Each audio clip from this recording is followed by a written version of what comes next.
हर के दुख तनी जानी। बढ़ता परेशानी बात तनी मानी, अपना में हर के दुख तनी जानी। गरमी इतना ज्यादा बाटे रही पिया तनी हट के। एसी तनी बेसी के सुताए रहनी साथ के। एसी तनी बेसी के सुताए रहनी साथ के।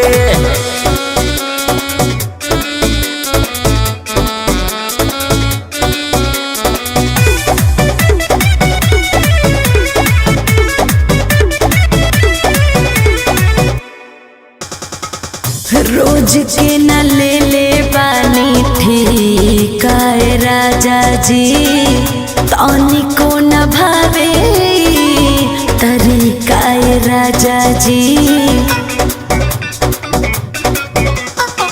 नींद नहीं आई जबले कोरा में न गईलू, रात भर जागी अखिया ऐसे जे सतईलू। जनी करीब पिया किनारा चली करब अटके।